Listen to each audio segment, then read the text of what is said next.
Bon, bien, pendant que vous finissez de vous installer, je vais commencer sans plus tarder pour être sûr qu'on ne prenne pas trop de retard dans notre journée qui s'annonce bien chargée. Donc, messieurs, dames, bonjour et bienvenue à cette 22e journée de droit social et du travail. 22 éditions, c'est quand même pas rien. Après autant d'années, je pense qu'on peut certainement dire que cette journée annuelle est devenue une véritable institution au Québec. En permettant aux académiciens, aux praticiens du droit et aux membres de la société civile d'échanger sur des enjeux de grande importance qui touchent notamment un des aspects fondamentaux de la vie humaine, le travail. C'est donc pour moi un immense plaisir et un réel honneur d'avoir été invitée à animer cette journée aujourd'hui. Je me présente, je m'appelle Myriam Dumont-Robillard, je suis professeure à la Faculté de droit de l'Université de Montréal. Mon enseignement personnel et mes recherches se situent à l'embranchement du droit de l'immigration, du droit du travail et des droits fondamentaux. Vous devinerez que je suis particulièrement enthousiaste d'entendre nos invités aujourd'hui. Parce qu'effectivement, le sujet de cette année s'inscrit dans un contexte particulier, celui du 50e anniversaire de l'entrée en vigueur d'un instrument juridique unique, la Charte des droits et libertés de la personne. En effet, au Québec, il y a peu de textes législatifs qui ont exercé une influence aussi profonde sur notre culture juridique, sur nos institutions démocratiques et sur notre conception collective de la justice. Il s'avère donc tout à fait à propos que la journée d'aujourd'hui s'y intéresse plus spécifiquement. Inspirée des grands instruments internationaux de protection des droits de la personne, la Charte québécoise s'est, dès son adoption, distinguée par l'ampleur et l'ambition des droits qu'elle consacre, en réunissant dans un même texte, d'une part, les droits civils et politiques, et d'autre part, les droits économiques, sociaux et culturels. En cela, la Charte québécoise occupe une place singulière dans l'histoire juridique du Québec. Sa particularité tient également à sa portée concrète. La Charte ne régit pas seulement les rapports entre l'État et les individus, elle structure aussi les relations entre les personnes elles-mêmes, notamment en matière de discrimination. Son influence s'est ainsi fait sentir rapidement dans les milieux de travail et continue encore aujourd'hui à transformer les pratiques institutionnelles autant que les mentalités dans les relations de travail.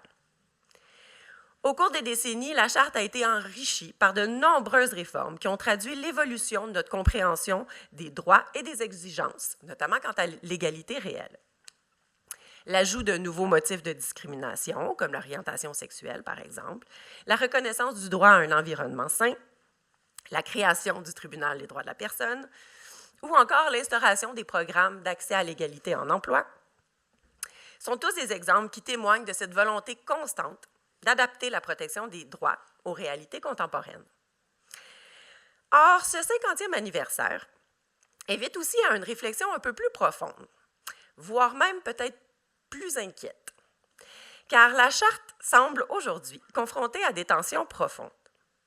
On peut penser au recours répété à la clause dérogatoire, qui continue de faire l'objet d'importants débats, à l'élargissement continuel de mécanismes qui permettent de justifier des violations aux droits, et certaines remises en question de sa préséance juridique sur toute autre loi au Québec.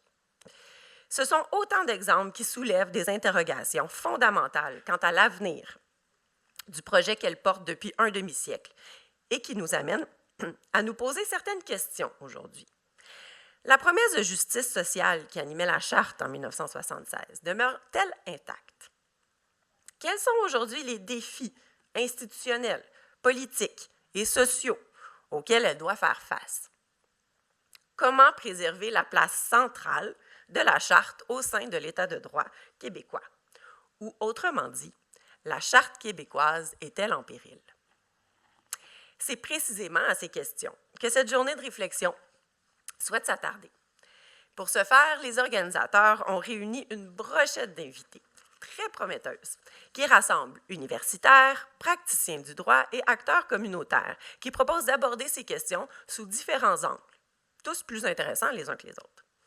Je vous souhaite donc des échanges féconds, stimulants et engagés à la hauteur de l'importance de la Charte des droits et libertés de la personne du Québec dans notre vie démocratique. Donc, nous allons débuter la journée par deux conférences après lesquels vous allez être invité à prendre une petite pause café d'environ une quinzaine de minutes, qui sera suivie d'une table ronde sur les enjeux pour les praticiens du droit. Vous aurez ensuite une pause dîner d'environ 1h30, où vous pourrez aller profiter des restaurants que les alentours ont à offrir, notamment le Central qui est juste en bas ici, qui est particulièrement intéressant. Ensuite, on reprendra vers 1h30 pour la deuxième partie de la journée qui sera sous le même principe, 2 conférences et ensuite une table ronde sur les enjeux pour le secteur communautaire.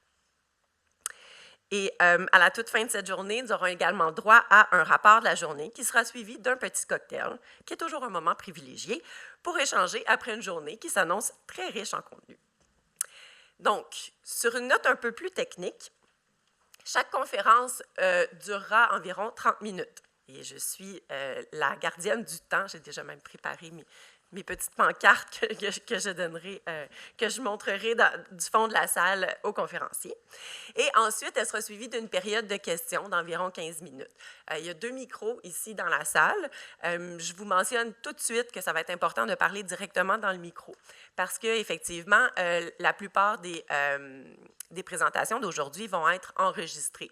Donc, sachez-le. Et pour que l'enregistrement soit fonctionnel, bien, ça va être important de parler directement dans le micro.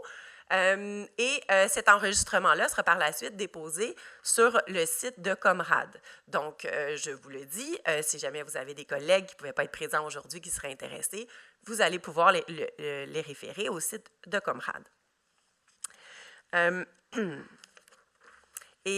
Finalement, pour ceux et celles d'entre vous qui auraient besoin d'une attestation de formation continue pour le barreau, sachez qu'il y a une feuille à l'entrée où vous pouvez aller signer vos noms.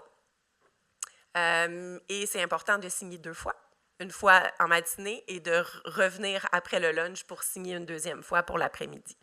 Donc, voilà pour mes petites notes techniques.